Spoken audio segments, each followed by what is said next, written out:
But be optimistic. Know that change can happen very, very fast. You know, I talk about the tipping point. Yeah. When we reach the tipping point, it's going to be very fast. And a lot of these great minds, like Greg Braden, Joe Dispenza, my teacher, Master Shard, and Bruce Lipton, they're all in the 60s apart from Joe Dispenza.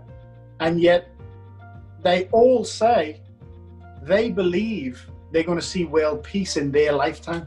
Right. Now that's a beautiful message, because they understand how easy it is. Critical mass.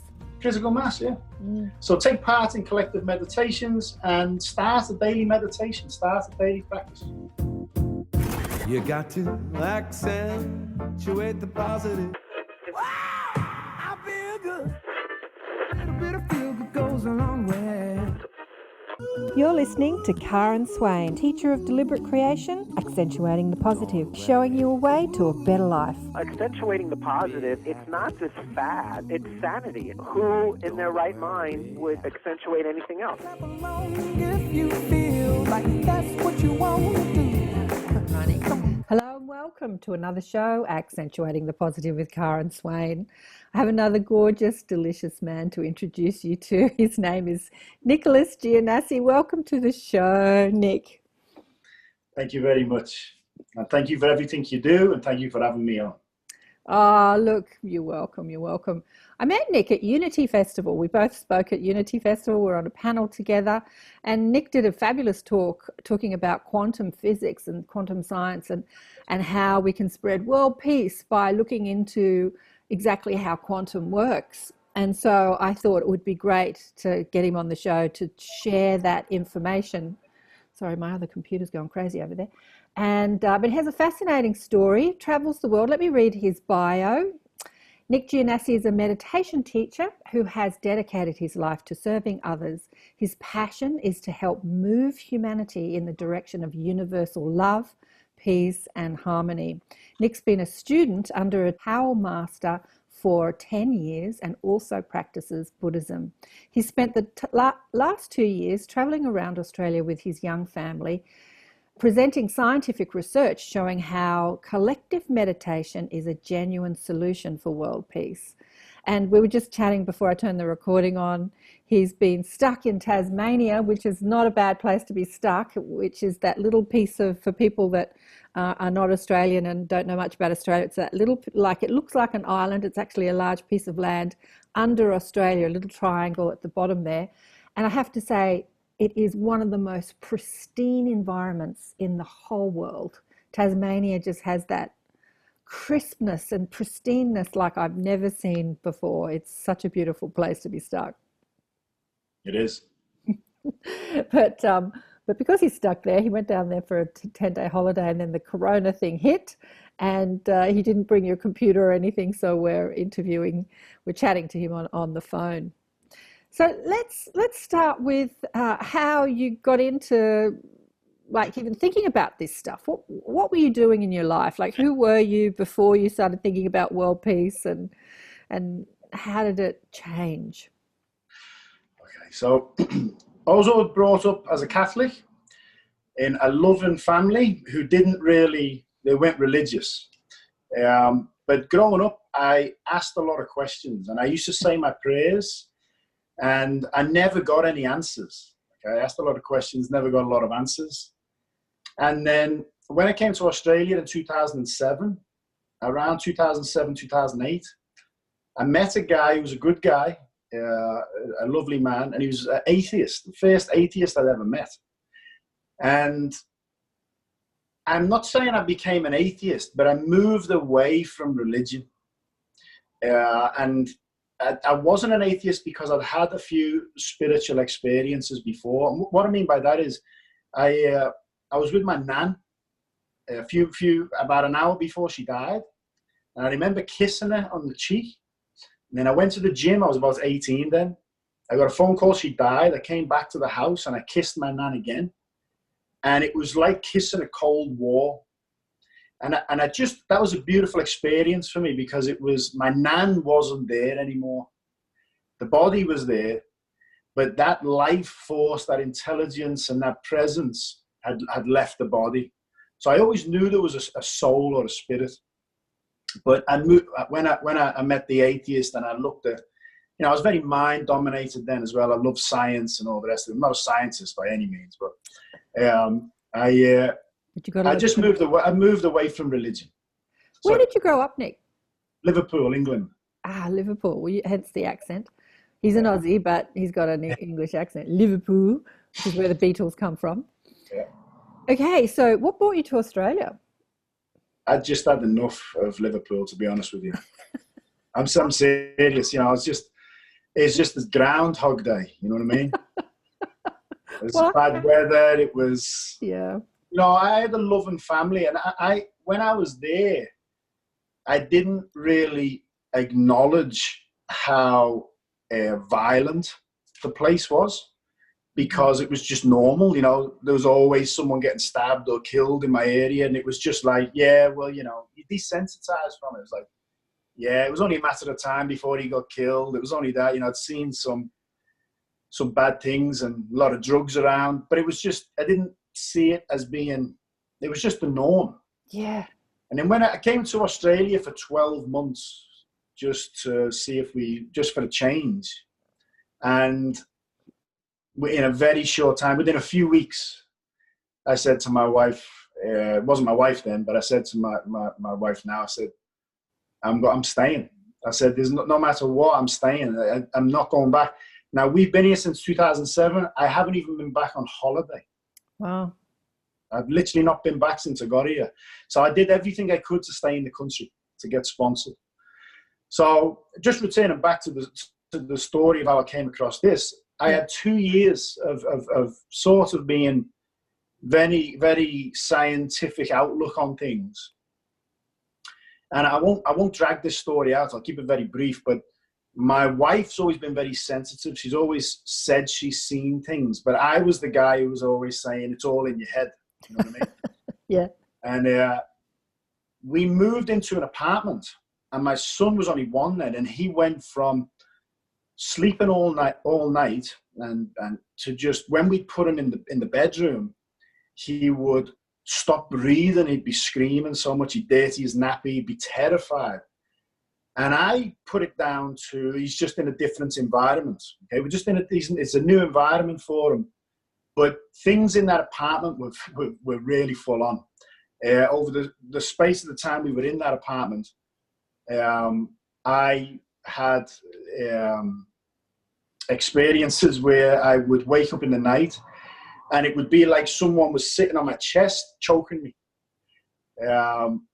And long story short, a friend of mine who'd done a bit of Buddhist meditation, he was seeing an acupuncturist at the time in Sydney, and he said, there's something about this guy. So long story short, we took the little guy to see him. And me and my wife sat in the room, and this was actually before the things really started heating up with me as well. He sat on the floor with my son, and he started like chanting this soft like melody. And then he comes up and he sits back up and he says, your son is afraid of something in your apartment. And my wife started crying. And my wife said she'd never had anybody to speak openly about. I wasn't the guy. I just shut her down, Yeah. And my wife said to him, this is what I'm experiencing and this is what I'm seeing. And it did have a bad feeling in there from the get-go, I'll be honest with you. And he said, yeah, that's exactly what you're seeing. What was she seeing? Sorry, I've got to get some tissues. You're making me cry, Nick. What was she seeing? Literally seeing entities, you know what I mean? Literally seeing that dark entities in there, Some rascally spirits. Yeah. But what happened was, my wife had a very traumatic experience in a house she lived in when she was younger. Yeah. She said she used to be terrified and always see like a ghost. Now, I've never really gone deep into this for Danielle's sake, but because we're on this topic here, I'll share it. Basically, she said to the guy, she said, I know that this is actually linked to me. And he said, it's true. And she said, I know this soul. This is the same situation as what happened when I was a kid. And he said, and take this with a pinch of salt, but he said to her that in a past life, she always loved the French language. She always loved France. And he said, in a lifetime in France, you ridiculed a performer, and his life, it was never the same. He got ridiculed for the rest of his life. And this is the trouble that you're having now. So we got given the basic spiritual forgiveness practices to do. Right. And long story short, all these questions I'd asked in this guy's waiting room, he had these books by a teacher.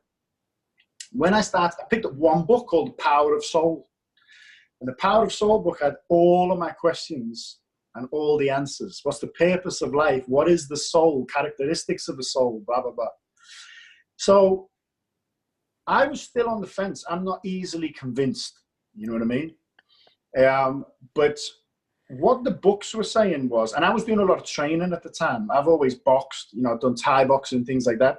And when I came to Australia at that time, I was doing CrossFit and I was training a lot. And when I was reading the books were saying about spiritual channels. Didn't know what a spiritual channel was, didn't know what a third eye was. I was doing all this research. And, but this teacher was emphasizing the importance of opening your spiritual channels.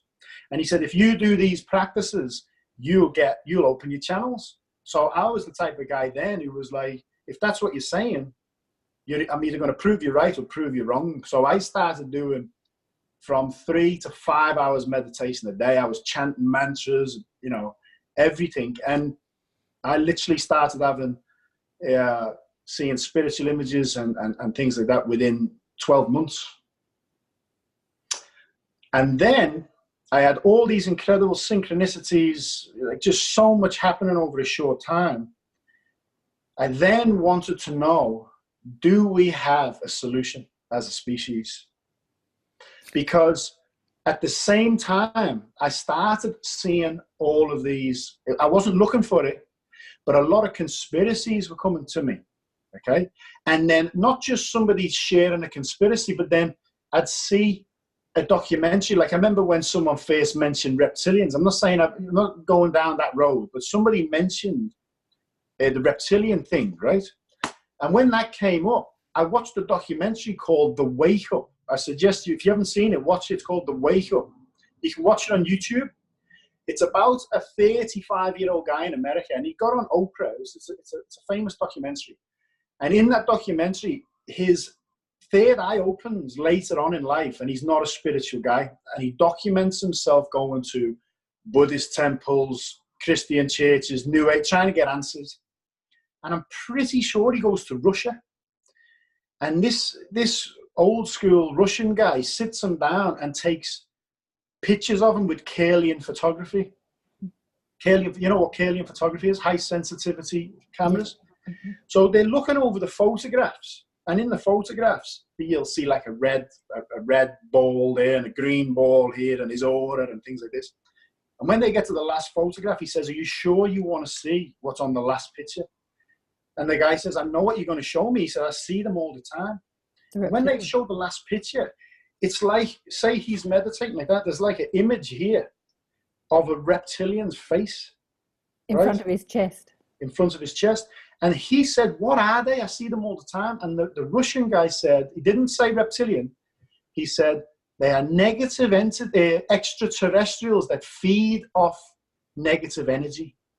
And then I came across Harry Oldfield. Harry Oldfield, if you don't know who he is, he was one of the first to introduce Kirlian photography. And he did a presentation where he was showing photographs of Tibetan Rinpoches under Kirlian photography as those rainbow light coming off them.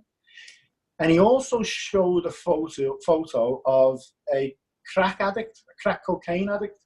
And he said, we tried to help this young lady. He said, and when we interviewed her, he said she was saying she always hears sinister voices in her head telling her to kill her parents and things like this. And we took a photograph of her against a white black back wall. And you can see like two beings either side of her. and she ended up dying not long after. So all these things were happening, you know, so much was going on for me.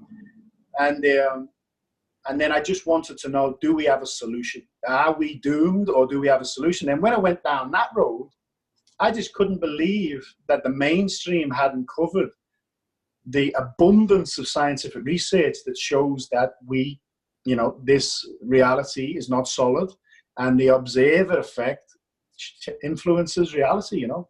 So that was when I made the presentation. I've never made a presentation before, didn't do anything at school. So I gathered all this information. It took me over 12 months to do the presentation. And then I said to my wife, there were certain synchronicities with that as well, but we made the decision to get rid of everything and go traveling around the country trying to share this message. And that's what we did for 2 years. So. Wow. I want to say one thing. Not all reptilians are evil, but there are some that are more service to self rather than service to others, definitely. But yes, I think the majority of not the majority, but a large section of human consciousness is more like that than ever before. But you could say it's being affected by reptilian energy. I don't know, whatever you want to say, but ultimately we're at choice in how we think and feel. And just like you, we can shift our perspective, we can shift our vibration and not be a vibrational match to those negative entities. You know, everything works along that law of attraction. What you vibrate, what you put out in frequency attracts similar frequencies, whether it's physical in the form of people or spiritual in the form of negative spirits. But what a story, Nick. So how long ago did you decide to get on the road? 2 years ago, it says in your bio. Probably more than, it's probably about 2.5 years ago we actually, from making the decision to living in the bus was like 3 months.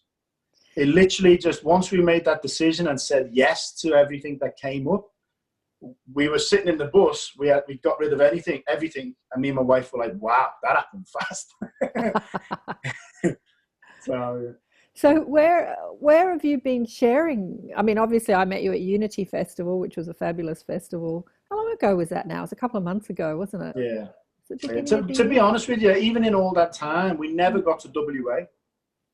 Right. Yeah, because what we would do, we didn't have a plan, you see. So we would drive to an area, have a little feel of it. If we saw a yoga studio or an organic cafe, we'd see if they were open to have a presentation. If they said yeah, we'd invite other, if we've seen other yoga studios, we'd say we've got a presentation on if you'd like to come. And almost everywhere we went, the first presentation would always lead to another 2, 3, or 4 in the area. So we'd stay there for quite a long time in each place. That's why it took a long time, That's fabulous, Nick. Good on you. Go for it. Look, getting in a bus, selling your house and moving your young family into a bus and traveling Australia. I was only renting. I didn't sell the house. We just gave all our stuff away. All right. But still, moving everything into a bus and traveling Australia, presenting a message is a lot harder than creating a YouTube channel and just sharing the message on YouTube. It's a lot more effort involved. But you do see Australia, you have adventures, you meet people. It is a way to have an amazing lifestyle. Obviously, the coronavirus has put a stop to all that now, and you're held up in Tasmania. Nick was just sharing with me before I turned the recording on that they found a beautiful little place at the base of a mountain that they're thinking of parking for a while. Right. We're not actually in the bus. So what happened was we came over here, we flew over. So my bus is on the mainland, my car's on the mainland, and my dog's on the mainland. And when this all hit, we're just stuck. Luckily enough, the friend whose house we're staying in, they're letting us stay here. So, there's a possibility we might never see the bus again. We might never see the dog again. I hope that's not the case. But yeah, what we've decided is now that if we can get back to the mainland, we're going to get back. We're going to sell everything again, get the dog, and we're going to come straight back. Beautiful. Because we don't plan anything. I genuinely mean that. We don't plan anything. And, when I look at how blessed, we've been talking about coming to Tasmania for a long time. We never did. We decided to book flights really spare of the moment. where we're living with a friend, we're literally eating out the garden every night. Wow. Beautiful. And that's been a real spiritual experience for me and the family. We've never done that before. Yeah. And there's something so special about picking your dinner out the garden, or picking an apple straight off the tree, or a plum. And yeah, we've just decided that that's what we want, you know. So we've got an opportunity to move to a beautiful little cabin. Needs a bit of work done to it, but it's out the way. It's at the foot of a beautiful mountain where we can grow our own stuff. So we've just decided, okay, this is the next chapter. Yeah. We'll do that. Oh, darling, sounds like the dream. Look, I've been geeking out on a channel called Jonas, who's a Swedish girl, as I told you, who's vlogging. And she did that. She moved out of the city into a remote part of Sweden, and yeah, and she's just out there with nature and growing her own vegetables. Mind you, you can't do that in winter in Sweden because everything's covered in 10 foot of snow. But just sharing that lifestyle with the world, and it makes, in this time of Corona where they shut the beaches and you can't go out and do anything, I watch her videos because it just makes my heart sing, because she's just beautiful photographer and she's showcasing nature, and oh my God, it's so gorgeous. And then my daughter is out in the ocean with a group of friends. They call it isolation at sea. What do they call it? Escape into isolation. And they're diving in the ocean, and they're just sort of oblivious to what's going on in the mainland. They're cut off at the moment, even in the internet. But every now and then they'll upload a video of what they've been doing, and that's another escape from the crazy that's happening here at the moment. So you know, I've had a number of different friends contact me and say they want to get land and you know, move off grid and what have you. And one guy I was talking to, a good friend of mine, you know, a lot of my friends, including myself, have been saying this for a long time. And I said, you know, we don't know if we're going to be able to do that. We can't plan for the future right now. We don't know what's going to happen. But if things do go back to, you know, we can get around. If you want to do that, you want to do it instead of just talking about it. You know.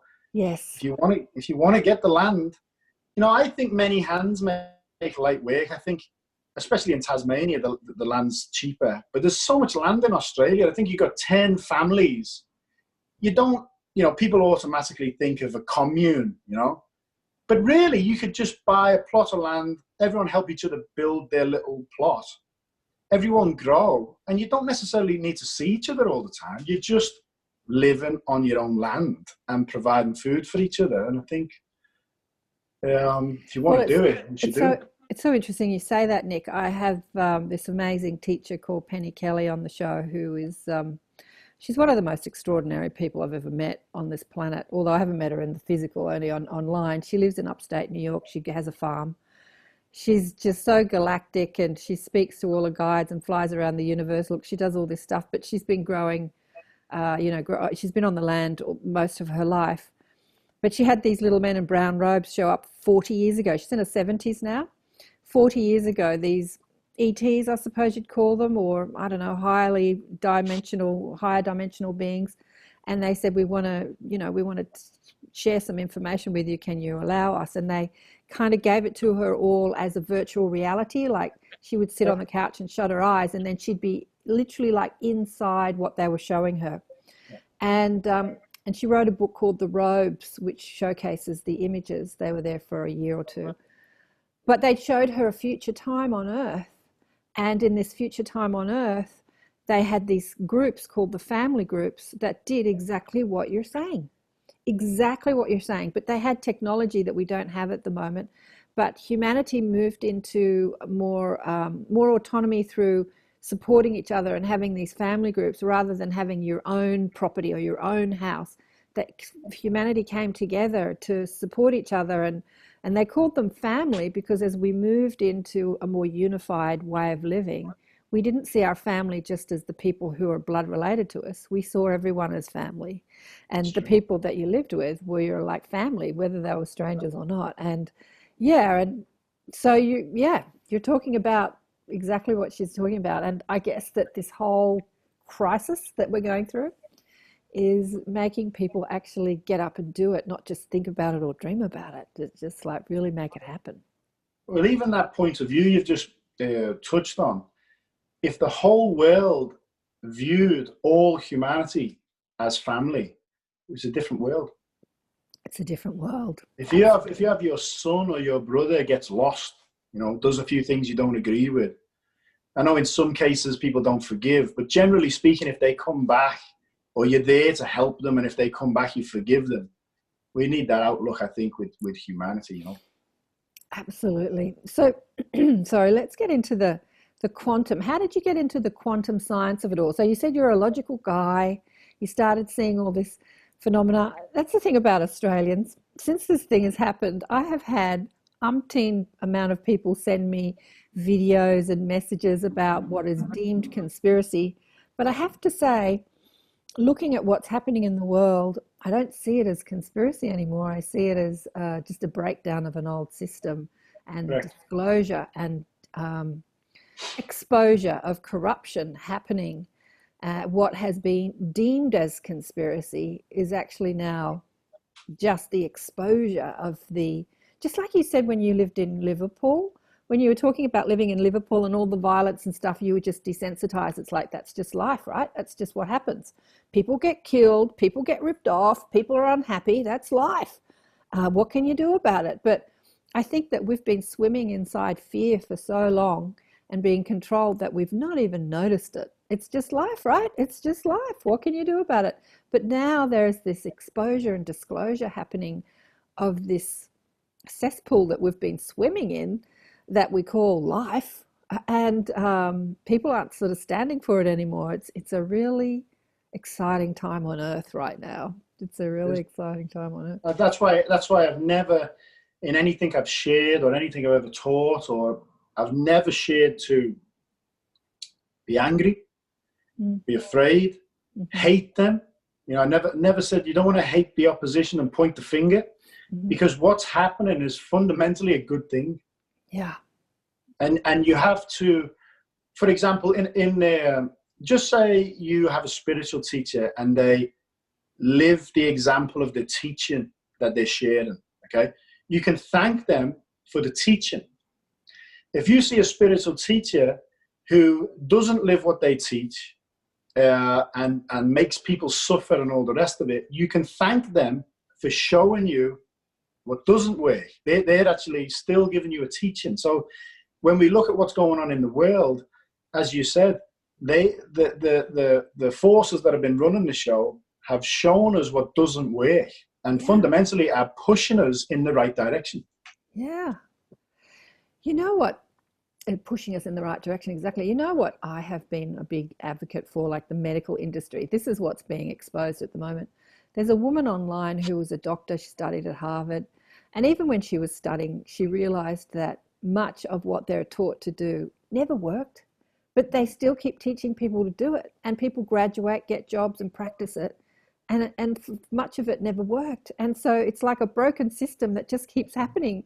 And we've been living inside this broken system forever. Look, there's so many people, everyone in my family died of cancer.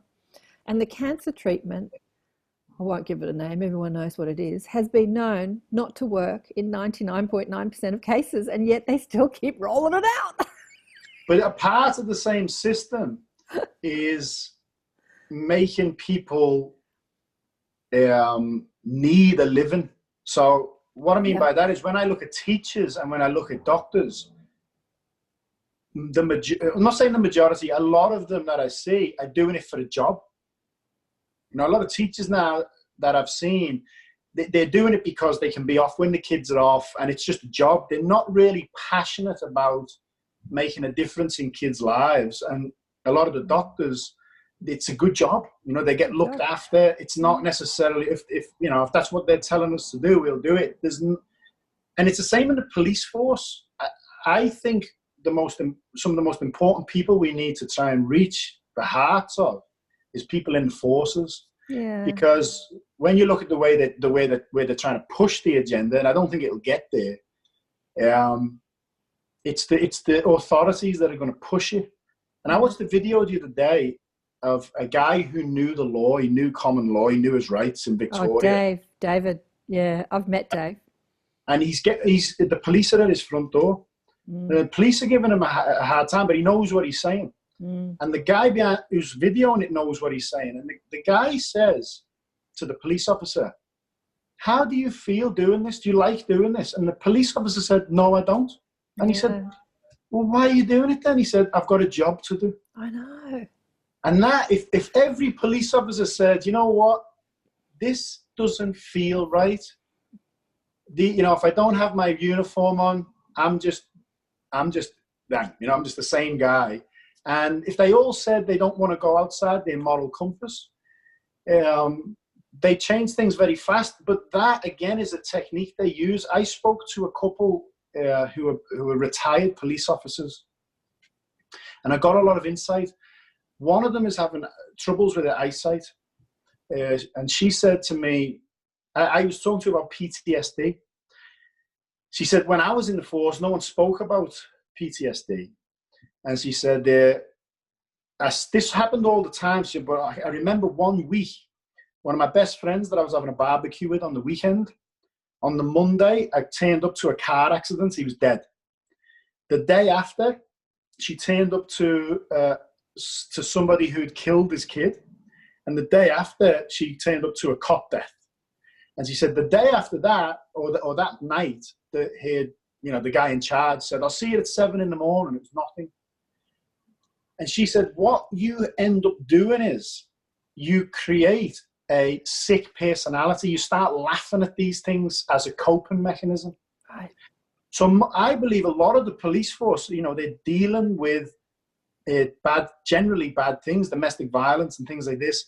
And as a cope, because that's so against our nature, we develop this coping mechanism, which is a sick humor. But if you have a group of people that are, a force that are living like that, it's a closing of the heart. You with me? And more mind, more ego. So I think that's intentional, you see, because then, when you look at military, they're trained to not ask questions, just act on orders. This is what, the hardcore SAS and the Foreign Legion, I watch documentaries with them. They are trained to not ask questions, just obey orders. That's mind control. Yeah. And even, people like David Icke, I remember he said years ago, he said, I'm getting so many letters from genuine old school good police officers that have been in the game for years. And they are saying that the application forms have changed, and the application forms are filtering out good guys. Wow. and they're more structured to people who are a bit power mad. You know what I mean? Yeah, I do know what you mean. So, but at the same time, everyone's got a heart, and I believe everybody's good. And I think if it's rather than creating this divide against us and the police, if we can try and speak to the police, that's what I want to do next. Actually, I've been thinking about this. I want to try and get to know a lot of police officers and just speak to them about their job and what they're doing. This woman, she said she's having issues with her eyes. I'm not saying this is the same thing, but in Joe Dispenza's book, I think it's You Are the Placebo, he talks about women who had their families tortured and killed in the Khmer Rouge in Cambodia. Right. And some of them went blind on the spot. And some of them went blind weeks, months, years later, but there was nothing wrong with their eyes. As a coping mechanism, because they'd seen so much trauma, they just went blind. It's so sad. Oh, wow. I know. Look, I absolutely agree with you. I was just saying on a show yesterday or the day before that when I went down to the beach and the beach was shut, there was a bunch of policemen standing around talking, and I waved at them and they looked at me, or only one saw me. She looked at me like, what the hell are you waving at? Because they don't get you treated nicely. And I'm thinking, they're only doing their job. They're people too. As much as I'd love to get in that water and they're not letting me, they're doing their job. But she was so perplexed that I waved at her like, what the hell are you waving at? Yeah, I had a similar experience with a friend of mine I was with. He was a very loving guy.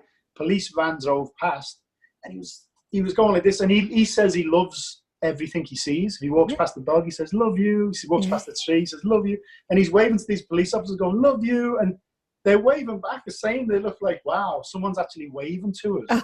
But it's true. They're human beings. And as this divide gets bigger, they start defending what the force, you know what I mean? And we need to bridge that gap. Absolutely. You know, I've got a girlfriend. She's not a policeman anymore. But when we were really young, she left school. She didn't want to really study anything. She didn't really know what she wanted to do. But she became a policewoman, and she was she's like 6 foot tall and drop dead gorgeous. You've never seen her more beautiful. She's still gorgeous. She's in her 50s and she's still drop dead. Anyway, I asked her. She wasn't a policeman for that long, but I asked her, why did you become a policeman? And she said, well, I looked around at the shortest course I could do to get a job, and the police force was it. Wow. Wow. Wow. She had no agenda. She had no power. She didn't want to defend the law or anything. She just thought, oh, I can get a job in a couple of weeks if I do this course. Isn't that hilarious? How long was she in for? Oh, not long, a year or two. Not long. Yeah, not long. But yes, I know what you mean. I had this experience. We had this crazy landlord who lived underneath us, and she was abusing her children.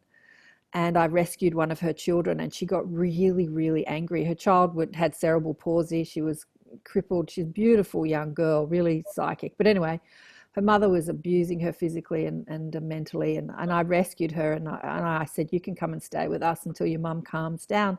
Anyway, long story short, she called the police on me. And she'd given the police this big story about me being the abuser, right? So the police knock at my door. There's 2 of them. 2 guys. There were 2 guys. And I could tell that they were angry. They were angry. And it didn't matter what the story was or what the truth was. They wanted to get me. They wanted to lock me up because they had swallowed her story lock, stock and barrel. And I listened to my guidance that day, and I'm so grateful I did. But everything in me wanted to defend my point of view. Everything in me wanted to defend, because from my perspective, I was in the right, but from her perspective, she was in the right. But these policemen were completely hypnotized by her story. And my guide said, whatever you do, don't defend yourself. Just nod and say, I'm sorry, officer. Yes, sir. Yes, sir. No, sir. 3 bags full, sir. And the ego in me wanted to say, no, this is so unfair. They need to know what's really going on. But my guidance just shut me down. It was such a beautiful lesson, Nick, honestly. And I just stood there, and they're yelling at me, blah, blah, blah. And I'm going, yes, okay, thank you, yes, okay. And I never defended myself, and they left. And I was exhausted at the end of this. And I sat down and I said, what the hell was that about? They said they were so convinced that you were in the wrong. It didn't matter what you said. If you defended yourself, they would have put you in jail. They would have handcuffed you and dragged you away. But if you didn't, if you didn't resist them, and you just were polite and just said, yes, I'm sorry, yes, yes, yes, they didn't really have any reason to arrest you, and they would leave. And oh my God, that was such an amazing experience. Congratulations. Congratulations for listening to my guidance and not my ego, because my ego was screaming, but it's so unfair. They need to know. But defense is the first, Byron Katie says, defense is the first act of war. And so I got to practice something that I had read, about how if we defend and like if we push against, but just the hypnotism that the 2 policemen were under, just in that role of the power struggle, and like that power, like they were just hypnotized by this. We're defending this poor lady, because you're the enemy. Yeah, and they didn't have the story at all. They didn't have the truth at all. But good wow. For you. Yeah. Anyway, let's get into your quantum. So how did you come across quantum, and tell us about it? What do we need to know about quantum physics? Well, as I say, I'm only pulling from the people, like you, Joe Dispenzas and Greg Bradens. I was fascinated in their work for a long time. Fundamentally,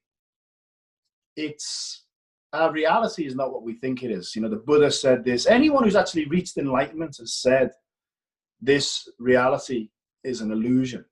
And now quantum physics is saying that an atom is 99.129 empty space or information, whatever, you know.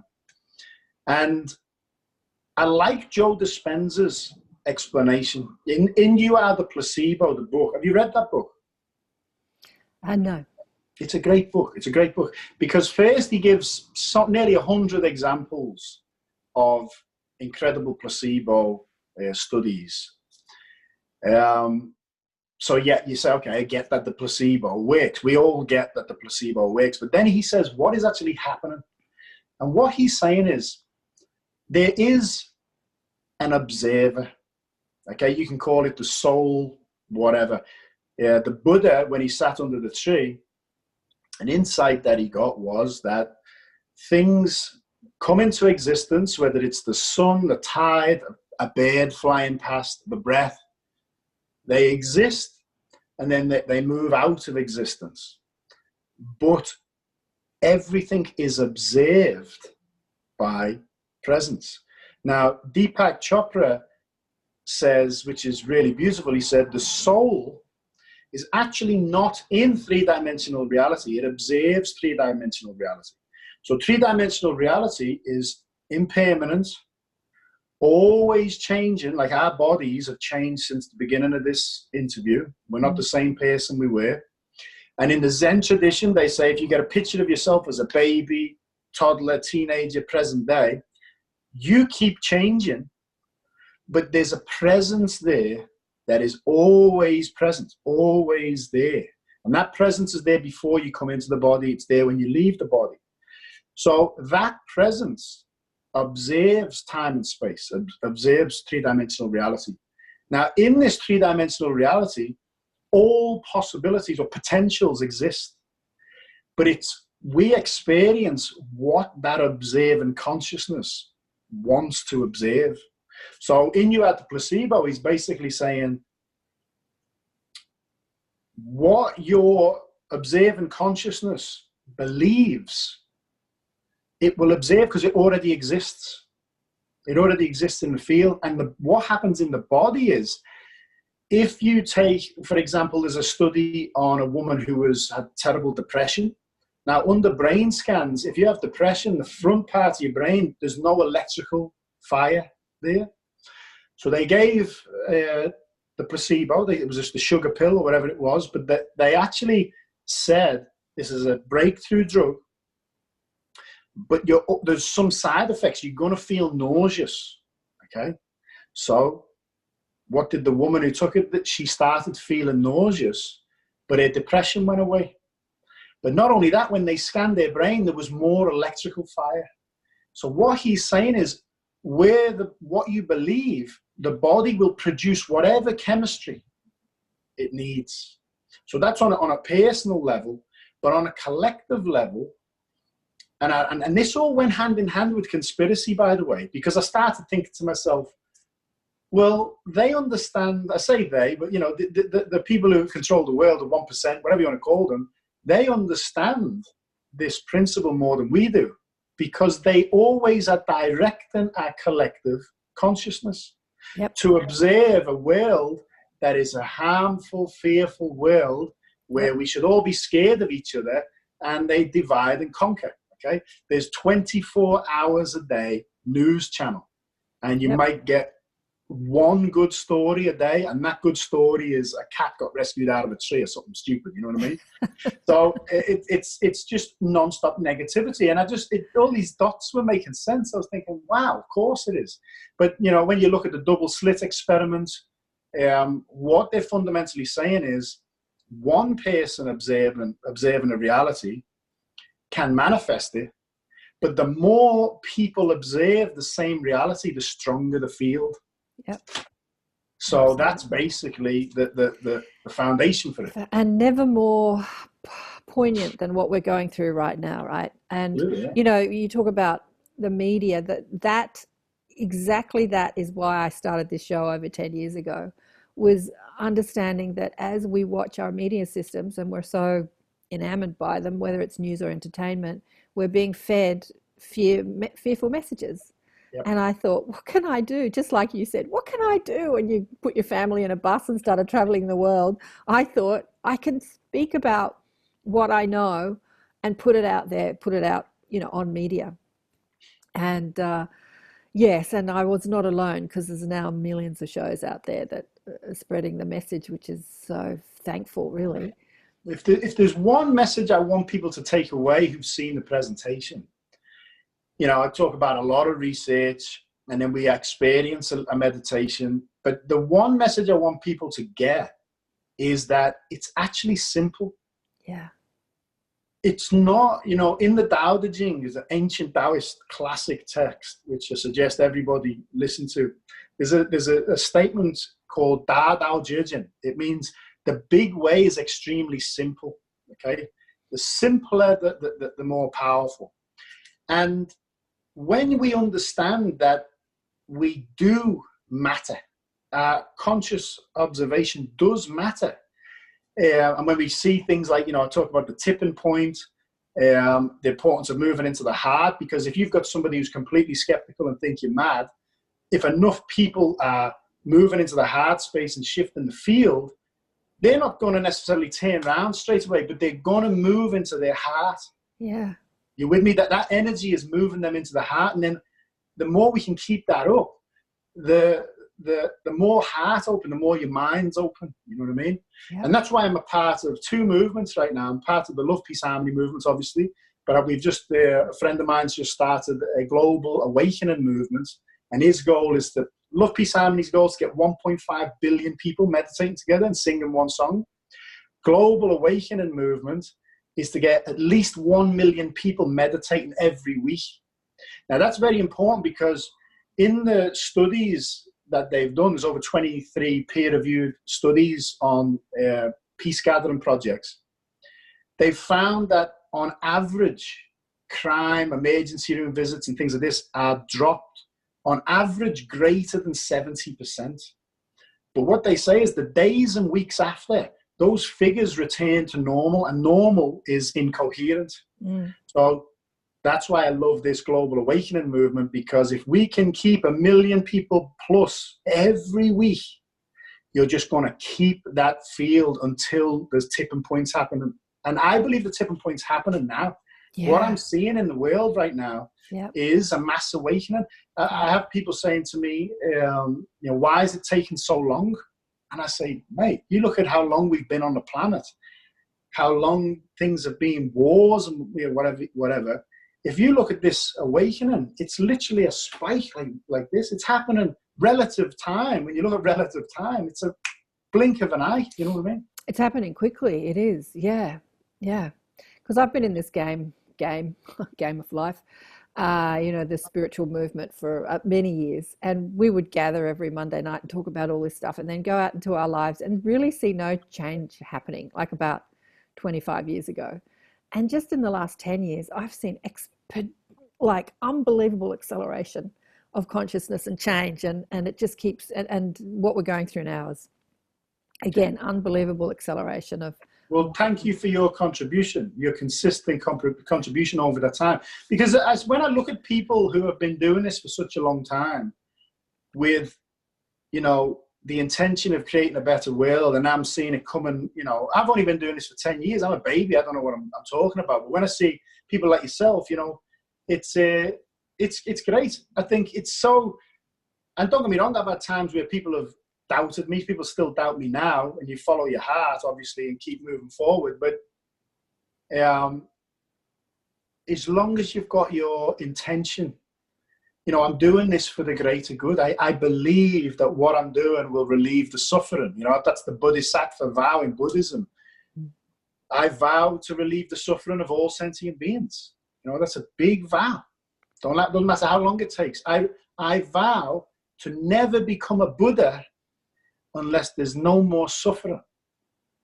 It's a big vow. It's a selfless vow. And that's your vow? It is my vow. That's your vow. Oh, beautiful. Oh, beautiful. Well, you've put your money where your mouth is. You've literally set out to shift your life, both spiritually, emotionally, mentally, and physically, by, selling up and getting on the road. So maybe you've inspired some more people to do that today, Nick. At the same time, I don't think you have to do that.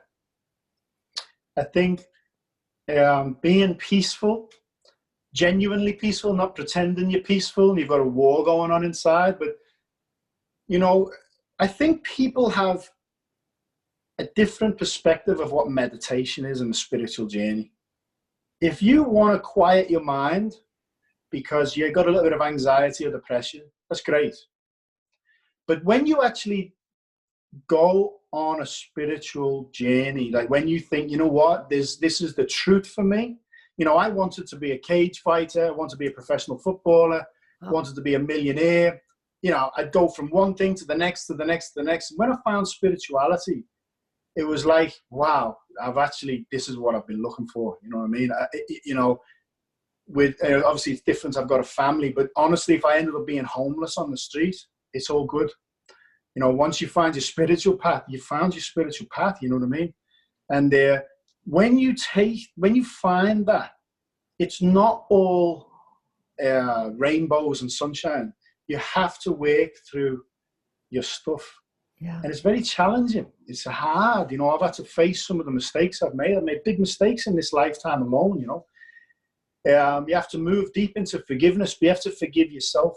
So the reason I'm talking about this is, if you really feel compelled to make a difference in the world, you have to change your own life. You have to find peace within yourself. And if you find peace within yourself, that is one of the biggest contributions to world peace.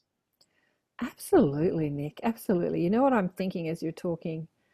I'm thinking a lot of people who start some type of spiritual journey and then feel like they want to turn their life around and do something more spiritual or speak a message, or, they're still entrenched or trapped in a money system. That means they need to pay mortgages, just like we were talking about the police. I have to follow mortgage. I have to follow orders because I've got a mortgage and I've got kids in school that I need to feed and educate, and this is my job and I need to keep my job, even though morally I feel like this is wrong.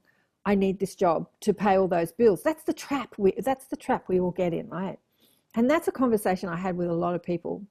How do I get out of that trap? I had a client the other day, as an old friend, and for 20 years he's been running a business that he started with a spiritual perspective, and he couldn't get spiritual people to come along and participate in this business. So he made it more mainstream. So he's been doing this mainstream business for 20 years and his heart is not singing. So he's asking, what's my next step? Because this is no longer making my heart sing. But the reason his heart is not singing is because he's not fulfilling that spiritual urge to really teach people, to present this message, to do what you're doing. And so that he's in that sort of trap because he's got the mortgage and he's got all the bills, so he has to keep the business, and he's afraid to be more like have more of a spiritual business, thinking it's not going to make him the money because there's not enough people that would be attracted to it. Than the mainstream. He makes it more mainstream. So he's inside that fear, and I see that a lot with people. But what would you say to that? What would you say to people like that? Well, you're still in survival. Yeah. And when you're in survival, and this is why I think people like Joe Dispenza, great speakers, and they talk about this. When you're in survival, whether you mean it or not, obviously that guy's got intentions to save. Yes. But the survival aspect is making him focused on selfishness. He's not aware of that because he doesn't want to be a selfish person. But when you're in survival, that's basically the frequency and the message you're giving out. So, I have compassion for these people because once you're in, I've had a small business, by the way, as well. I used to have clothes shops in England. And you get to a point where the money's just not coming in.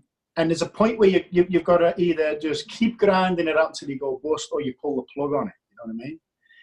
And that is a hard situation that I think a lot of small businesses are in.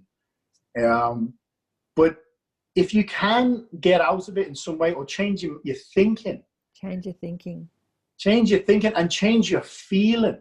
See, my teacher says, just save. Just save. If you're happy, save. If you are sad, save. If you are depressed, save. And he uses a technique which is unconditional universal service. So what that means is when you do your meditation, even if you can do 5-10 minutes, instead of trying to quieten the mind, you invoke all beings everywhere and you dedicate your time to chanting for them. So I'll give you an example. There's a mantra, an ancient mantra called Wan Ling Rung He. It means all souls join together as one. And one is the source. It's return home to the source. So if I was to sit down and I'm really struggling, and I'm not going to try and quiet my mind because there's a war going on inside, but if I can just change my attitude to, you know what, for this 10 minutes, I am going to chant for the benefit of all beings everywhere to come together and give my love, right? Wan Ling Rong He. Chant for 10 minutes or an hour. It shifts everything, you see. It really shifts everything. And my teacher says that when you do things like that and chant mantras like that, you have all of these benevolent beings with you. You see, when we look at another Taoist outlook is a raging river, okay? If you swim, you don't have to swim with the river, but you can swim in the direction the river's going. You have the whole weight of the river behind you.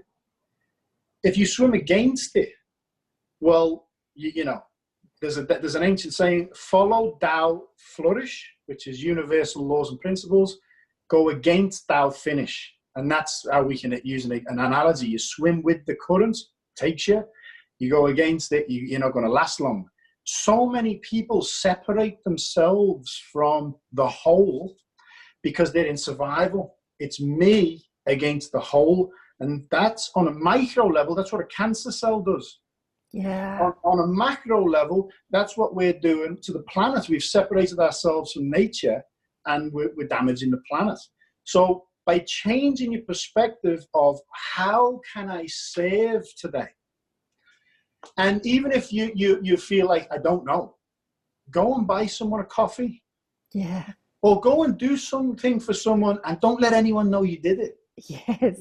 I mean, just go and do something nice and just see how that makes you feel. Yep. You know, there's yang service is service that people know what you're doing. Yin service is more aligned with the Tao because no one knows what you're doing. In the Tao Te Ching, Lao Tzu says, true virtue, the Tao Te Ching is Tao, it's two books, Tao and De. So Tao is Lao Tzu's trying to point in the direction of what the Tao is.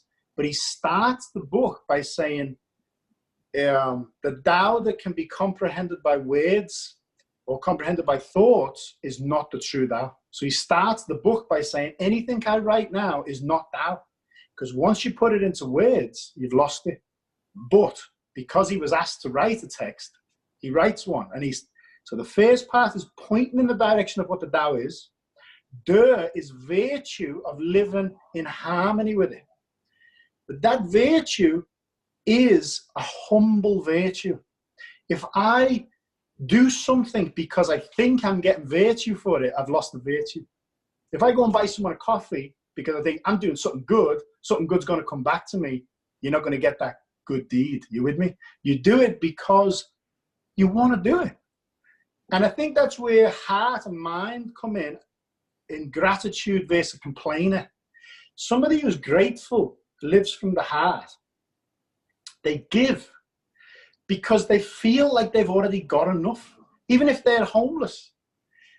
Complainers actually feel like they're owed and they're always trying to take from life, and they fundamentally become anti-life. And then your business becomes anti-life, and then this becomes anti-life. You know, everything's anti-life around you. So my to answer your question simply, it would really try and make the effort of opening your heart. And that comes from contribution. Do some selfless contribution. I absolutely agree with you, Nick. I absolutely agree. I think that with many people that still suffer from the survival trap, they think that they're loving, heart-filled people. They think that they contribute, but they still worry about money. You know, what happened with this client, not mentioning any names, is we looked at his subconscious thought form. So he's an older man now, but he was still running on, I have to be successful so that my family approve of me. You know, I can't, he had this sort of shame, and so he's kind of running on these subconscious beliefs that even though he's a loving spiritual person, these beliefs were still running him. And so the survival thing was all tied up with, I've got to make sure I look successful, and it's all tied up with looking good, right? So that you approve of me. Yeah. So that you love me, so you approve of me. And even though these people that he was seeking approval from had long since died, he was still running on. So we looked at those beliefs and we let go of those beliefs. But it's amazing how they can, these subconscious beliefs can run your life and control your actions and your mind and your heart, and you don't even see them. You know, Joe Dispenza talks about this a lot. What do you want to say to that? I was just going to say, I'm still compassionate for people, because as much as I genuinely don't plan and things always go well, you know, I still have compassion for people who have families, because as a father, I still do have a responsibility to provide for my family. So that is still lingering in me, you know what I mean? Even though I trust everything's okay, it always is. That is still, I can understand why people can't just let go for that reason. So easy anyway, and it takes practice. Yeah. In the case that you just spoke about, it's a different situation. It's more of a judgmental type of belief system, you know? Yeah. So the work is finding what distorts our view of the world, finding what keeps us from serving unconditionally and knowing that we are completely loved and supported, and, you know, that all is fine, like finding what is a barrier to really living that truth, and that those are those subconscious beliefs within us. And much of them have been, you know, happened, like you talked about that past life with your wife. Like there was, you know, this leftover energy. As you were talking about that, I'm chatting to my guides and I'm saying, oh, why is that happening? And they're just saying, you know, in order to find forgiveness, you can have it happen as a physical thing. You know, if your father beats you up and you need to forgive them, or you can have some past life come and haunt you. And it's still a way in which to find forgiveness. But the past life coming to haunt you, it opens up, like to me, it felt like it opened up this world for all of you, that there is more to life than just this physical life, that there is other things going on. And so that whole experience that you shared at the beginning with your son and your wife just really opened that up, especially for you with the logical mind that needed to see that there's more to life than just what we see, you know. And, well, we often talk about this. When we left that apartment, and we had a lot of things happen in that apartment, it'd be like clothes baskets flung across the room and all the rest of it. Yeah. When we left that apartment, I remember we turned around as we were leaving, and we said, thank you. Oh. And it was honestly, from that time there, I found my spiritual teacher, my spiritual path. And I was so rigid back then that it took something like that. Wow. You know what I mean? Otherwise I wouldn't have. It was like, sometimes I've actually often thought to myself, it could have been my benevolent spiritual guides. Yes. I actually think that sometimes. I think, you know what? Maybe that was the kick up the ass that I needed from my, you know. So I never see it as a bad thing, you know. Yeah. Like, because another thing I think people are blinded by, because when you're down on Earth, everything looks so serious. You know, every time I fly in a plane, I always get insight. Flying to Tasmania, you know, when you're looking down on the surface of the Earth, you realize that we're just like ants. You know what I mean? It's the Earth's just so big. You know, the sky is just so big. And one thing that I think being down here, caught in the drama, we forget is that in the yin, you look at the yin yang symbol, you have good action, bad action that are a part of each other. You can't explain good without bad. Okay, they actually depend on each other. They swim into each other. Okay, they carry each other. You can't explain up with down. So you know this is the dualistic nature. Yeah. But the Tao is the wholeness that gives birth to that creates that, and that force is benevolent. Yes. You get me? The actual grand intelligence, whether you want to call it God, Tao, whatever you want to call it, it's forgiving, it's loving, it's caring. You know what I'm saying? So it's unconditional. When we embody pure those, positive energy, pure correct. Positive energy. So Look, when we align with that, everything changes, because just like in the river, you're swimming in the direction, you've got the weight of the river. When you become selfless, genuine, and it takes time to be completely selfless. I'm not even saying I'm there yet, but you feel supported by the whole cosmos. Yes. The whole universe is supporting you. You're following the Tao, flourishing. Yeah. It's so true. Because all phenomena is selfless. I'm so sorry. If you look at these headphones, they serve selflessly all the time. If you look at the phone, it serves as a phone selflessly all the time. You look at a chair, it serves selflessly as a chair all the time. A cup, a tree, everything is selfless. So the ego, which is why I think The New Earth by Eckhart Tolle, classic. It's a classic text. He's breaking down what the ego is, deeply going into the ego. And fundamentally, it's separation consciousness. And separation is death. If you separate a petal from a flower, petal dies. Separate the flower from the tree, flower dies. Tree from the earth, tree dies. Earth from the solar system, blah, blah, blah, blah, blah. You keep going. So separation is death and unity is life. There you have it. There's a tweetable moment. Bumper sticker. Separation is death, unity is life.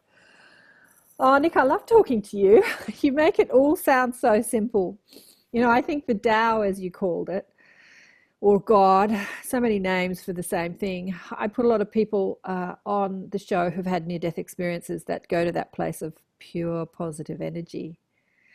And all of them say, there's no words to describe it, which is just exactly what the Tao says. You know, when I describe this, you've kind of lost it. So as soon as I put words to it, you sort of lose it. And they all say that same thing, that pure positive energy place that we come from, that who we are. No words to describe it. You really just have to trust it and live it and just know it. Experience it. It's true. When the Buddha taught by explaining what enlightenment isn't. Right. Because if I explain to you what enlightenment is, everything I say is what it's not. You with me? Because it can't be explained in words.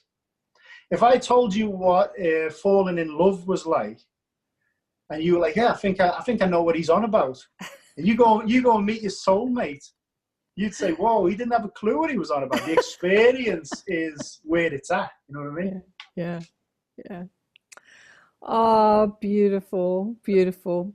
Well, any last messages you'd like to impart with people? Did we kind of get into quantum? We did a bit. Yeah, we did. I think that as any last words is, be optimistic. And don't just try and convince yourself you're optimistic. Read some great texts. You know, the Tao Te Ching is a very neutral text. Read The Power of Now. Read The New Earth. These are brilliant texts. Read Joe Dispenza's work if you want to understand what's going on, because some people like myself, the reason why I structured the presentation to have the research first, then the experience, is because when your mind can fully understand, wow, I get how this works scientifically, then you're game to try and experience, you're ready to try and experience it. You know what I mean? That's why I tried to design it for skeptics. I was a skeptic. I'm an open-minded skeptic.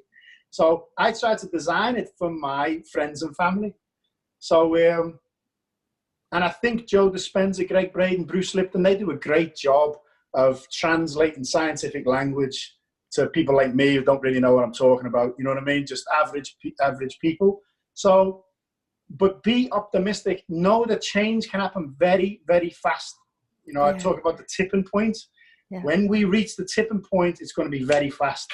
And a lot of these great minds like Greg Braden, Joe Dispenza, my teacher, Master Shard, and Bruce Lipton, they're all in the 60s apart from Joe Dispenza. And yet they all say they believe they're going to see world peace in their lifetime. Right. Now that's a beautiful message, because they understand how easy it is. Critical mass. Critical mass, yeah. So take part in collective meditations and start a daily meditation, start a daily practice. Well, your presentation, as you talk about it, you gave it, you know, you do it physically, but you're in one place. Are you going to upload the presentation to YouTube? It's on YouTube. Oh, it is. Okay. Well, where can people go to see it? It's on YouTube. There's part 1 through to 7. I broke it up into like 10-minute segments. Okay. Nicholas Giannasi. That's my YouTube channel. Nicholas Giannasi. Great. It's got the presentation on there.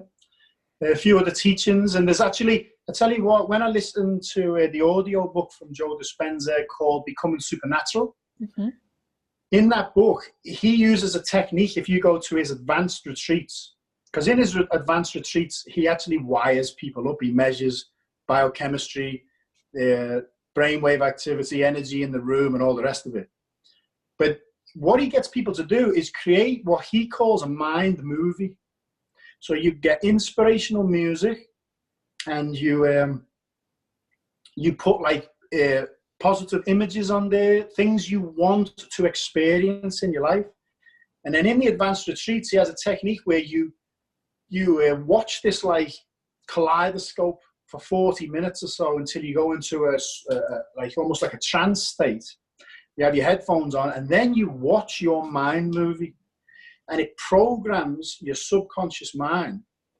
And you then feel it, smell it, taste it, you live it, and you draw that experience to you.